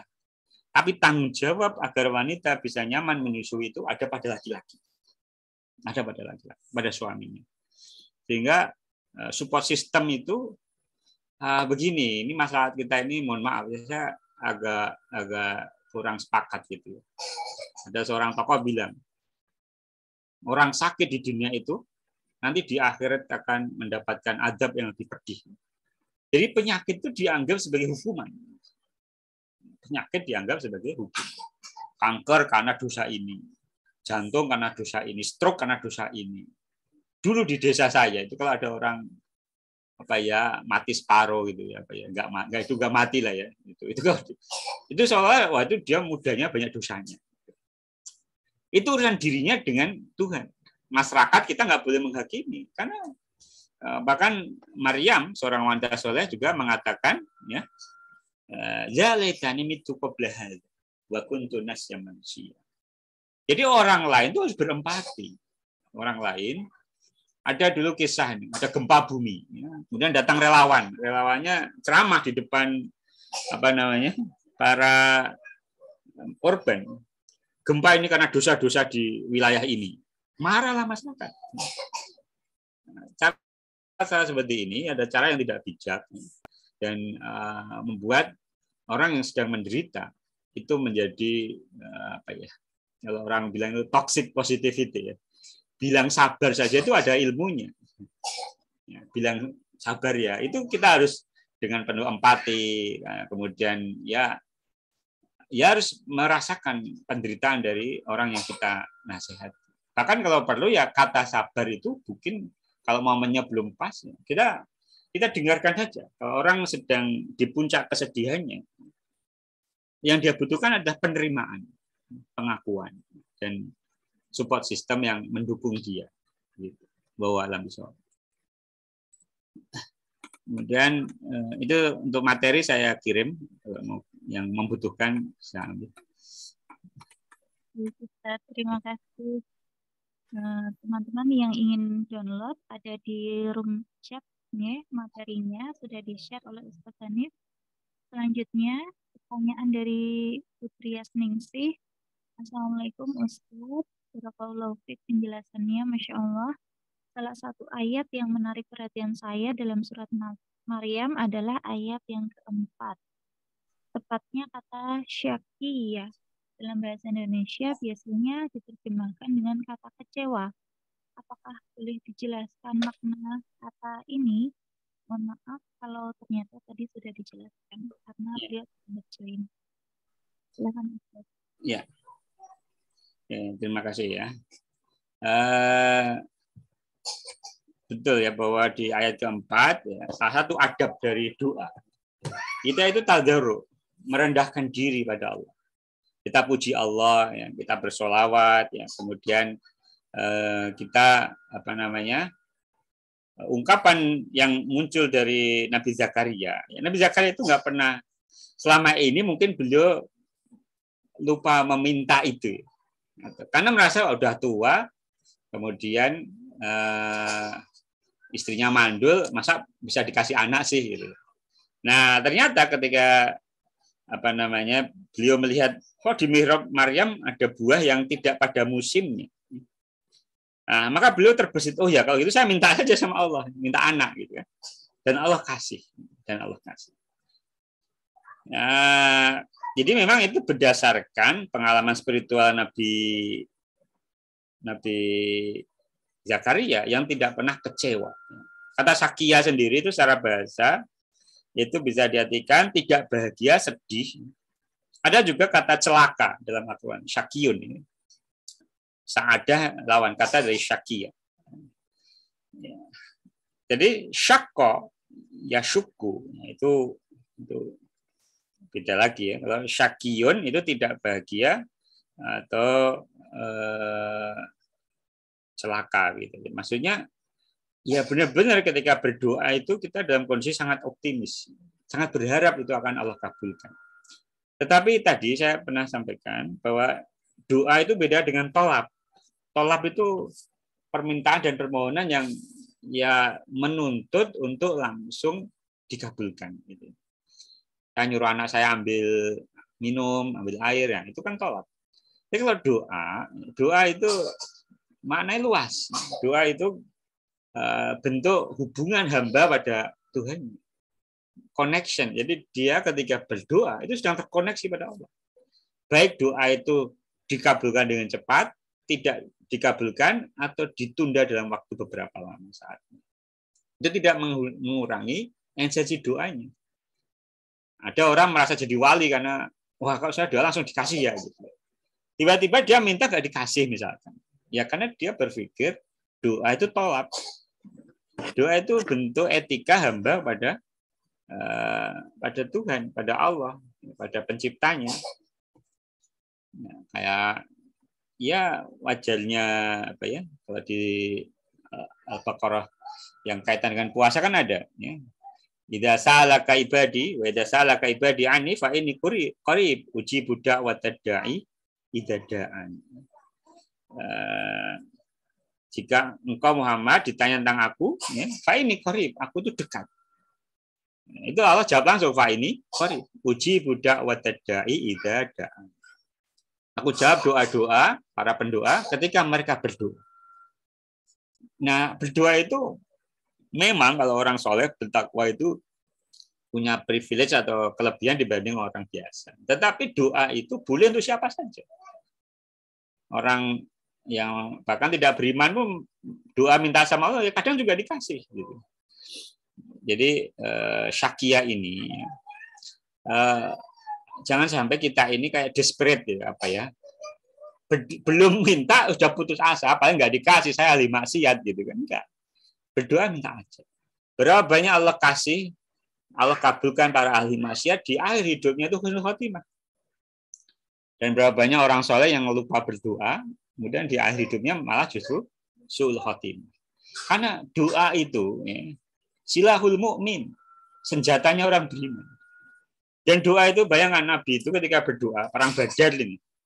Perang Badar itu yang berdoa Nabi sama Abu Bakar. Sedangkan Quraisy itu yang berdoa Abu Jahal. Coba kalimat doanya Nabi itu kayak doa yang ya Allah jika pasukan ini orang-orang yang bersama kau ini kalah, kau tidak lagi disembah di muka bumi ya Allah. Itu kan doa yang sampai Abu Bakar ya Rasulullah cukup. Jadi Nabi berdoa, Abu Bakar berdoa. Nah ternyata Abu Bakar udah selesai, Nabi belum selesai doanya. Gitu. Nah kita baru minta beberapa kali belum dikabulkan, udah selesai, maksudnya udah putus asa, nggak berdoa lagi. Nabi saja itu ketika berdoa begitu caranya. Gitu. Itu karena para nabi dan rasul itu mengajarkan ya, walam akum bidu'a ika robbi syakia. Dan aku ya, itu tak pernah aku tidak pernah kecewa dalam berdoa kepadamu wahai Tuhan. Ya. Begitu yang saya pahami dari kata syakia. Walam so.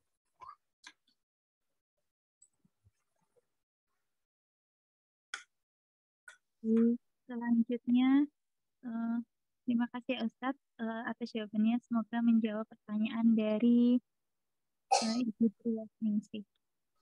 Selanjutnya di sini ada pertanyaan dari Mbak Putri Rizky. Izin bertanya Ustadz, saya penasaran dengan kelanjutan hidup Maryam pasca Nabi Isa alaihissalam diangkat ke langit oleh Allah. Bagaimana kelanjutannya? Ya. Kalau kita membaca kisah Nabi dan Rasul, kalau versi Al-Quran itu memang versi yang tidak kronologis sampai utuh. Ya. Kecuali yang seperti kisah Nabi Yusuf itu agak kronologis. Tapi itu pun tidak selengkap di kisah-kisah Israiliyat. Kisah-kisah yang ada di Bible, ya, di kitab agama lain. Karena Al-Quran itu petunjuk. Dan bagaimana menghadapi kisah Israiliyat? Kisah Israel itu kalau bertentangan dengan nas Quran, maka kita tidak mempercayainya. Nah, kalau sama, ya kita percayai, berarti itu sama kisah di Israiliyat dengan kisah yang ada di Al-Quran. Kalau tidak berselisihan dengan Al-Quran, maka salah satu kaidahnya la tusaddiquhu wa la tukadzibuhu. Jangan kamu percaya dan juga jangan kamu dustakan. Kalau ada kisah Israel yang tidak bertentangan dengan Quran, tapi juga nggak sesuai dengan Quran atau tambahan cerita misalkan begitu. Jadi setahu saya memang ya kisah-kisah itu ya sebatas yang dicantumkan dalam Al-Quran. Mungkin kalau ada tambahan juga ditafsir. Gitu. Saya pribadi belum ngecek. Saya punya buku judulnya Isa. Buku kisah lengkap Nabi Isa ya, Profesor Dr. Ali Muhammad As-Solabi. Ya kalau tertarik baca kisah Isa dan Maryam boleh ya, cari aja buku Isa bin Maryam. Ya. Lahiran, kerasulan, kisah penyaliban hingga turunnya kembali di akhir zaman. Ini kajian ilmiah dan otentik. Nanti silakan baca aja. Tapi setelah Nabi Isa diangkat gimana? Masih hidup apa enggak? Itu saya juga alam bisa. Saya mungkin ada yang menelitinya atau bagaimana saya tidak tahu. Oke. Kita lanjut dengan pertanyaan yang lain, Ustadz. Ini dari Pak Ayi. Aku izin bertanya Ustadz Hanif, kenapa ada sebagian ulama menyematkan kata ibunda pada Maryam? Ibunda Maryam. Di kesempatan yang lain ada juga yang memanggil Siti Aisyah radhiyallahu anha dengan sebutan ibunda Aisyah. Apakah ada korelasi di antara keduanya? Ya. Ya itu bahasa Indonesia ya. Bahasa Indonesia ibunda itu ya. Nah, kalau kita kan kalau di Indonesia itu Bunda Maryam. Kalau di agama lain Bunda Maria gitu kan. Ada Gua Maria, kalau di beberapa tempat ada Gua Maria ya. Bunda ya, kalau Aisyah beliau Ummul Mukminin, ibunya orang beriman karena istri Nabi. Istri Nabi itu kan punya julukan Ummul Mukminin. Semua istri Nabi itu Ummul Mukminin. Kenapa ulama menyematkan kata ibunda pada Maryam? Kalau di bahasa Arab ya Sayyidah. Sayyidah itu bentuk mu'annas sayyid. Saya itu tuan, kalau Sayyidah itu nyonya. Yang kadang kalau di Indonesia jadi dijadikan disingkat jadi Siti. Siti Maryam, Siti Aisyah. Itu dari kata Sayyidah. Sayyidah di Maryam. Kalau Sayyid jadi Sidi, kalau Sayyidah jadi Siti. Nah ini bahasa ya, bahasa. Peralihan kenapa ibunda ya, karena bahasa Indonesia. Saya nggak tahu alasan yang lain. Saya nggak tahu. Oh alam. Jadi ya kita itu menghormati Bunda Maryam, itu kita hormati. Bahkan Al-Quran itu satu surat khusus menyebut Maryam. Jadi kita ini memang berbeda secara teologis dengan orang Nasrani. Tetapi yang dihormati orang Nasrani, Bunda Maryam, Nabi Isa, itu kita hormati. Kita memuliakan Nabi Isa, Bunda Maryam ya, istri ibu dari Nabi Isa. Ya seperti kita yang menghormati ya para nabi dan rasul. Kan kalau kita kan keluarga Nabi itu kan juga kita baca sholawat, khususnya Ali Ibrahim dan Ali Muhammad. Maka ibunya Nabi Isa kita hormati. Bahkan di hadis ada disebut beliau adalah salah satu penghulu dari wanita di surga. Jadi hal yang tidak mengherankan kalau kita menyebutnya sebagai ibunda. Adapun alasan tertentu saya nggak tahu. Kemudian yang lain apa? Ini dari Mufti Farkun itu. Assalamualaikum Ustaz, pujian yang diberikan oleh Allah kepada Maryam sampai di surat Maryam ayat ke-23. Oh, seandainya aku mati sebelum ini, dan menjadi seseorang yang tidak diperhatikan dan dilupakan selama-lamanya, apakah ada makna dan hikmah dari ucapan Maryam ini? Ya, bahwasanya ketika seorang ya, dalam kondisi seperti Maryam, itu apa yang beliau khawatirkan sih mengucapkan itu? Kekhawatiran Maryam itu adalah kekhawatiran terjadi fitnah pada agamanya. Jadi bayangkan seorang wanita melahirkan tanpa seorang suami. Itu kan pikirannya macam-macam dia. Bagaimana nanti orang-orang nggak percaya kalau dia itu benar-benar masih suci, ya, padahal keluarganya terhormat. Ya. Itu kan perasaan yang luar biasa. Selain fisik ya. Jadi ini penderitaan psikis itu jauh lebih berat daripada penderitaan fisik. Mungkin wanita sanggup dengan ujian melahirkan ya, sendirian, tapi yang lebih berat kan ujian setelah itu apa? Nanti apa kata orang? Bahkan di kalangan wanita ini ya ada yang sampai bunuh diri, itu hanya kasus bullying. Kata-kata itu berat. Kata-kata orang sekitarnya dia nggak dipercayai. Bahkan nanti di ayatnya kan juga sama. Maryam itu kan diingatkan, maka nabuki bagi ya ayahmu itu orang yang terhormat, bukan orang yang mohon maaf yang tidak terhormat ya. Ibunya juga bukan orang yang tidak terhormat. Itulah yang membuat Maryam itu kemudian mendorong beliau mengatakan kata-kata. Dan kata-kata ini itu diucapkan sebelum terjadi. Jadi sebelum proses melahirkan. Jadi ini bukan bermakna Maryam tidak percaya takdir. Ini juga satu kekeliruan memahami kalau sampai menyatakan bahwa Maryam itu pengen bunuh diri. Enggak. Kata laita itu kan bukan sesuatu yang terjadi gitu. Jadi kalau orang mengatakan kata orang kafir, ya laitani kuntu turaba, apakah jadi tanah? Ya enggak. Itu kan cuma angan-angan. Jadi ini ekspresi emosional. Kita harus memahami pendekatan bahasa ya. Kata lait, ya laitani mitu qabla hadza wa kuntu nasya mangsia, itu menggambarkan bahwa Maryam dalam kondisi yang luar biasa menghadapi tekanan batin. Dan tekanan batin itu lebih karena akan mendapat fitnah pada agamanya. Maka itu sampai dibahas itu di ini saya bacakan ya. Mengapa Maryam mengharapkan kematian? Saya baca aja referensinya. Ada di buku Al-Mafatih Imam Ar-Razi. Mengemukakan sebuah pertanyaan yang beliau tulis sendiri. Mengapa Maria mengatakan, aduhai, alangkah baiknya aku mati sebelum ini? Padahal ia tahu bahwa Allah telah mengutus Jibril padanya dan menciptakan anaknya dari penipuan Jibril. Janji Allah bahwa akan menjadikan Maryam dan anaknya sebagai tanda kekuasaan Allah untuk semesta alam. Apa jawaban dari Imam Ar-Razi? Yang pertama, ya, beliau mengutuk Wahab, ya, penderitaan karena terasing dan apa yang ia akan dengar dari manusia membuatnya lupa terhadap kabar gembira yang diberikan malaikat tentang Isa alaihissalam. Jadi ini manusiawinya Sayyidah Maryam itu ya. Penderitaan karena terasing dan apa yang akan didengar dari manusia itu membuatnya itu lupa dia mendapat kabar gembira dari malaikat tentang Isa yang pertama. Yang kedua, bahwa perkataan itu merupakan tradisi kebiasaan orang soleh ketika mereka terjatuh dalam ujian. Diriwayatkan bahwa tatkala melihat seekor burung di atas pohon, Abu Bakar berkata, betapa beruntungnya kamu wahai burung, kamu hinggap di atas pohon dan memakan buah-buahan.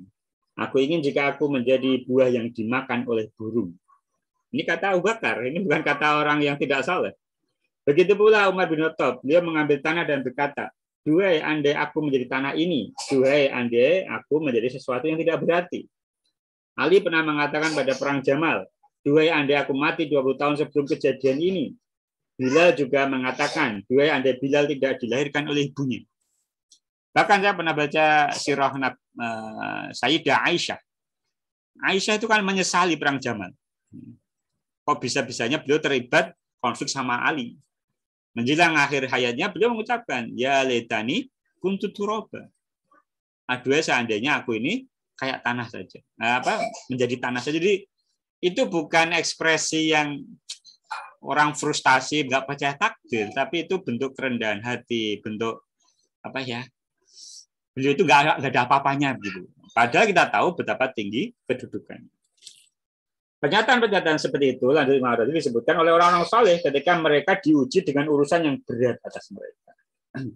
Ketiga, bisa jadi Maryam mengatakan demikian agar tidak terjadi maksiat dari orang yang membicarakan dirinya, yaitu dengan melempar tuduhan zina tanpa bukti. Jika tidak, berarti Maryam ridho dengan kabar gembira yang disampaikan kepadanya. Jadi orang soleh itu sampai khawatir orang dosa gara-gara dirinya. Padahal dia nggak berbuat dosa. Nah, itu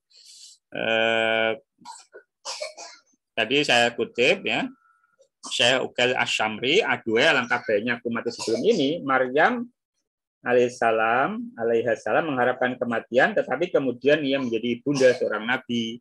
Kondisi di mana kamu mengharap kematian terkadang menjadi momen dari kehidupan yang sesungguhnya. Jadi saya ingin agar kita ini jangan terlalu menuntut orang lain gitu ya. Kalau ada lagi susah, kita tuntut dia itu tawakalnya sempurna, kata-katanya terjaga gitu.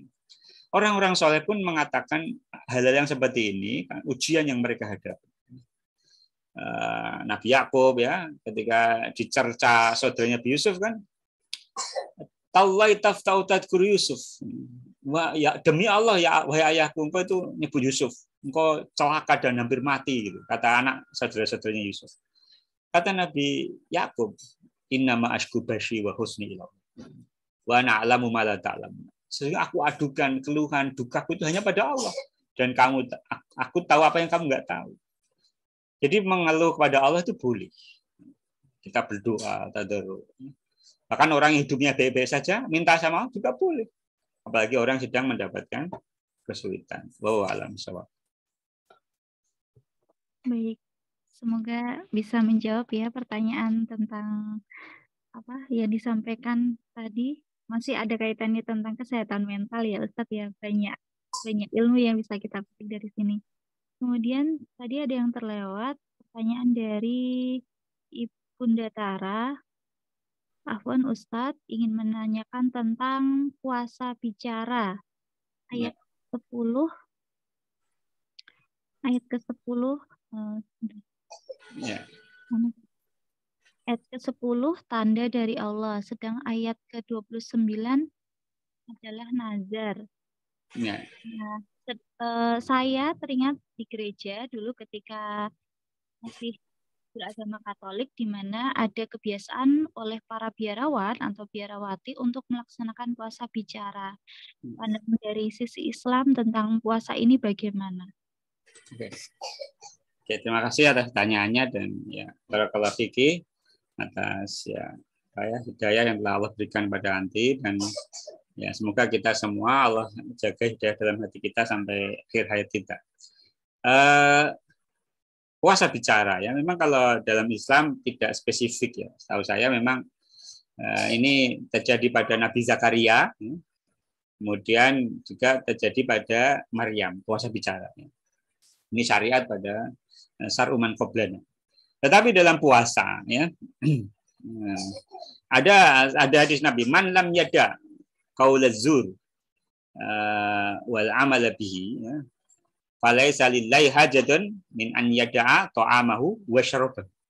Jadi Islam itu nggak sampai se ekstrim itu, tidak sampai yang nggak boleh bicara itu. Tetapi ada hadis Nabi, puasa Ramadan ini barang siapa yang tidak meninggalkan qaulaz zur ya, kata-kata zur, dusta, sumpah, janji bohong, flexing, PHP, pokoknya yang menyakitkan orang lain gitu ya. Wal amalabi dan berbuat dengannya, berbuat dusta, bohong, menipu dan sebagainya. Falaisa lillahi hajatun min an yada'a ta'amahu wa syarabahu. Maka Allah tidak memiliki hajat meskipun dia sudah meninggalkan makanan dan minumannya. Ada hadis lain juga. Kamin shaimin laisa lahu min siyami illal ju' wal athas. Berapa banyak orang yang berpuasa tidak mendapatkan apa-apa kecuali lapar dan dahaga saja.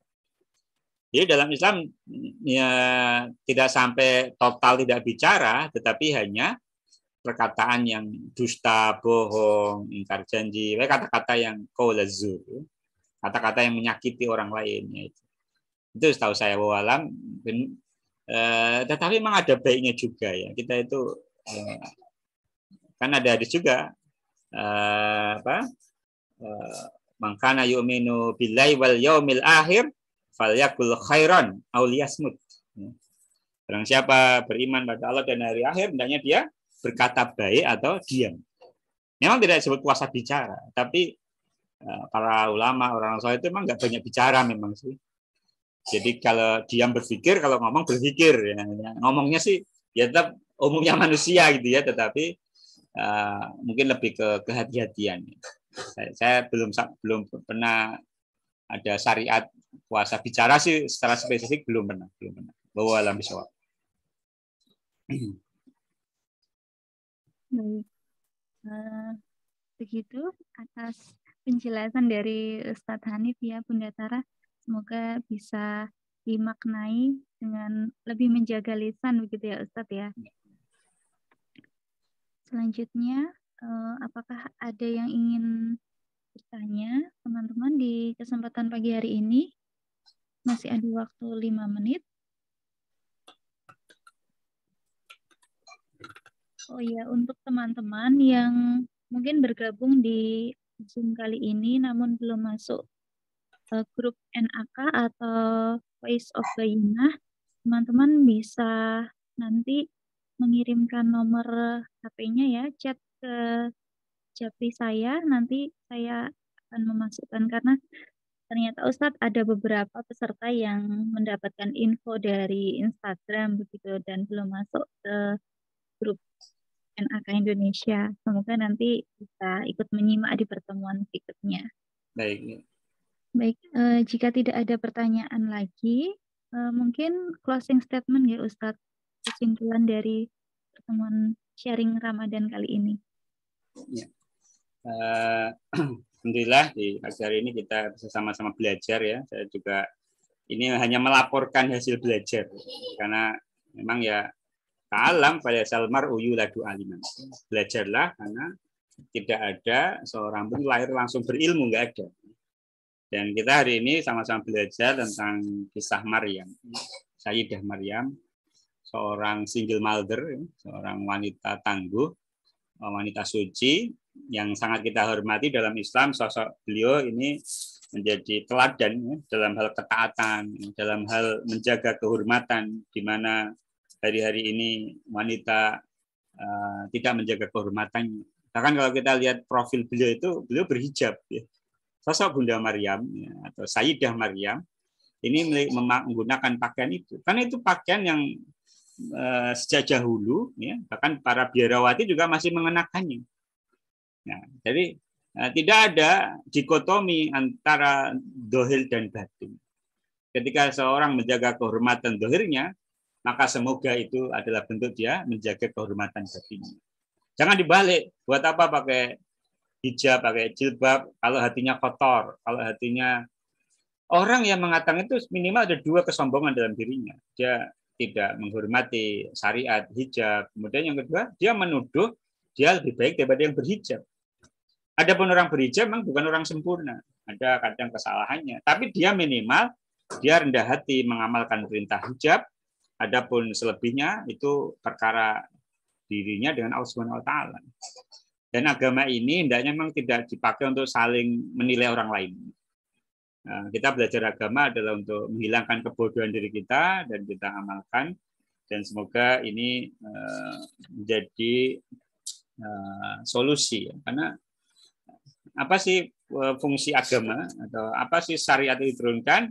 Toha ma'anzalna 'alaikal Qur'ana litashqa. Ya, tadi kata Syakia ya. Itu litashqa. Toha, tidaklah Al-Quran ini untuk membuatmu bersedih. Dan banyak Al-Quran, ayat-ayat Al-Quran yang menyatakan bahwa Al-Quran ini adalah jalan kebahagiaan. Sehingga kalau kita kaji, kita tadabburi, apapun kondisi hidup kita dalam kelapangan atau kesempitan, maka kita tidak pernah berputus asa pada Allah. Dan kita juga mendapat amanah. Ada satu ayat dalam Al-Quran, ya, yang itu sangat relate dengan kita hari ini. Fakhalafa min ba'dihim khalfun adha'us shalah wattaba'us syahawat. Dan akan berganti generasi di antara kalian itu satu generasi yang mereka itu menyia-nyiakan salat dan mereka mengikuti syahwat. Jadi di antara jalan awal orang itu syahwat adalah dia meninggalkan sholat. Assalamualaikum warahmatullahi wabarakatuh. Waalaikumsalam warahmatullahi wabarakatuh. Jazakallah khairan hathir Ustadz Hanif yang telah menyampaikan ilmu, sharing hasil belajarnya dari surat Maryam yang insya Allah bisa memberi manfaat ya untuk kita semua di sini untuk lebih mentadaburi, lebih belajar lagi dari Al-Quran. Bagi teman-teman yang ingin menyimak kajian-kajian dari kontributor dalam komunitas NAK Indonesia, bisa bergabung di grup atau menyimak Instagram di NAK Indonesia. Dan untuk kajian sharing Ramadan ini dilaksanakan setiap pagi hingga akhir Ramadan. Dan insya Allah selepas Ramadan kita tiap hari Ahad ya, insya Allah akan diadakan kajian-kajian yang membahas tentang ayat-ayat Al-Quran yang diambil sumbernya dari kajian Ustadz Nu'man Alikan. Baik, dari saya Anissa Fatimah selaku moderator sharing Ramadan kali ini, mohon maaf jika banyak kekurangan. Terima kasih atas kehadiran teman-teman sekalian. Semoga ilmu yang diberikan memberi manfaat dan kita dapat berjumpa kembali di pertemuan berikutnya. Akhiri dengan doa penutup majelis. Subhanakallah hamdika asyhadu an la ilaha illa anta astaghfiruka wa atubu ilaik. Wassalamualaikum warahmatullahi wabarakatuh. Waalaikumsalam warahmatullahi wabarakatuh.